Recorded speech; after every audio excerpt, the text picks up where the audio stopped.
Good afternoon, everybody. Stolenberry here, and Happy New Year's to everybody. Thank you for subscribing and watching the videos. I appreciate it. Hope everybody receives everything they want this coming year. It's been a while since I recorded, 2 weeks in fact, and that's part of the reason I'm recording today. I've downloaded a couple video editors, and so I want to play with those to see which one I like best in order to use those on the trail. 2 weeks is a long time. I also haven't used a pack in 2 weeks. I've been busy exercising, riding the bike, hiking, doing activities throughout the whole day, but nothing involving the pack itself. Today, I got a late start, and I've received some new things for the pack, and I thought, oh, I'll put those in. And I just decided I better get started, because if I delay it any longer, I may not go.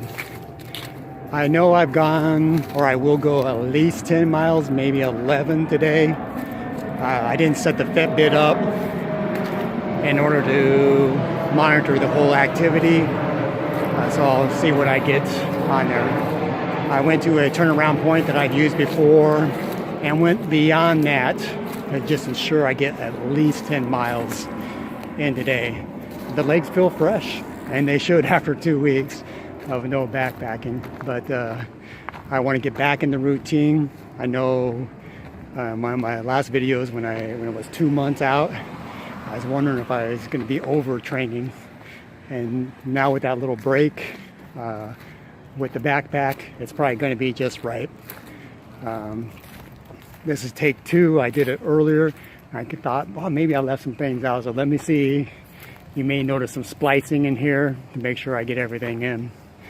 Right now, I initially thought that I would go up near my daughter's, or maybe Ocala, somewhere around there, to do a shakedown of the equipment.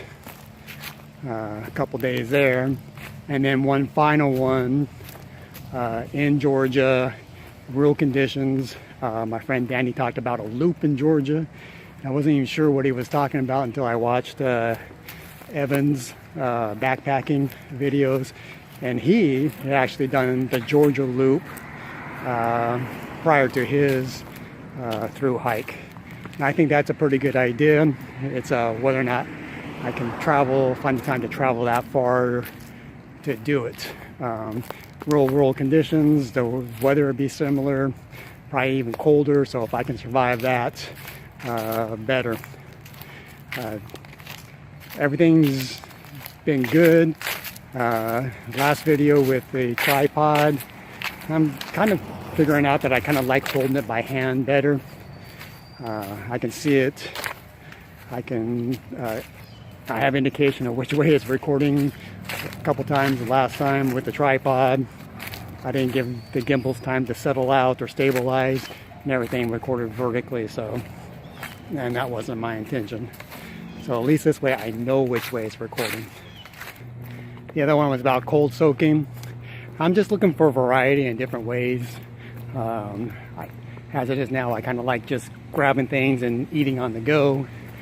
I'm sure my breakfast is probably going to be pretty much that, and lunch will be something I try to sit down for, but it's probably going to be cold, and dinner will be my hot meal. So I'll work on those continuously.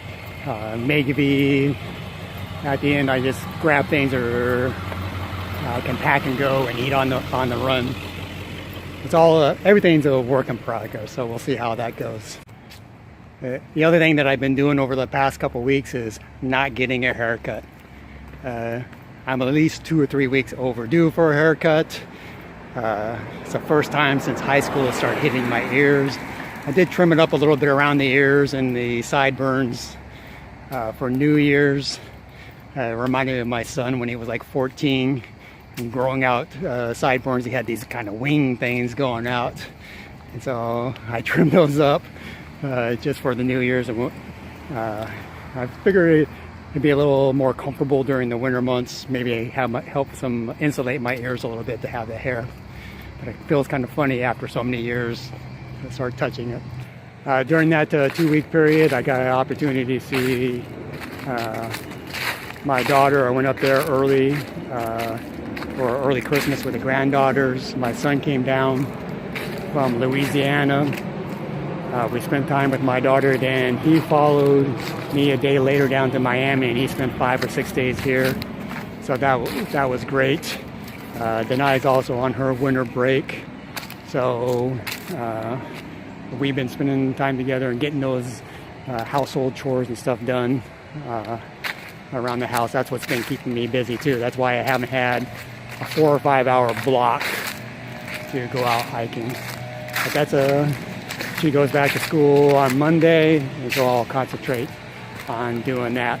I also need to do a gear review because I have gotten a lot of stuff in, and that gear review will help me identify exactly what I have, what items, kind of sort through what items I want to take initially, what ones will I'll save for later, and go through those itself. It'll be helpful because it seems like I get a package every day, so and sometimes things all look good on the internet, then you put them all together and you think, is that necessary or not? My training is going to intensify. As I said, at the 2-month period or mark before the start, because I didn't know if I was going to burn myself out, overtrain this last 2 weeks. Have kind of tempered that down, so now I can ramp everything up over the next 6-7 weeks. So I'm looking forward to that. So I'm not too far from the house now, and it's a little less than 3 hours, so I go right over 3 hours. So if I hold true to that 10 plus miles, that's like 3 plus miles per hour. That's pretty good. Like I said, the legs are fresh. That's pretty close to my average anyways, but they feel really good. I had a couple twinges in the knee when I came down off the Kiwi Scan Bridge, but it didn't last at all. Feel good now. Go home, elevate the legs, maybe do some compressions, and hope everything is fine with that, and hit it again tomorrow. Everything always feels better in the morning. Pack them up, move them out.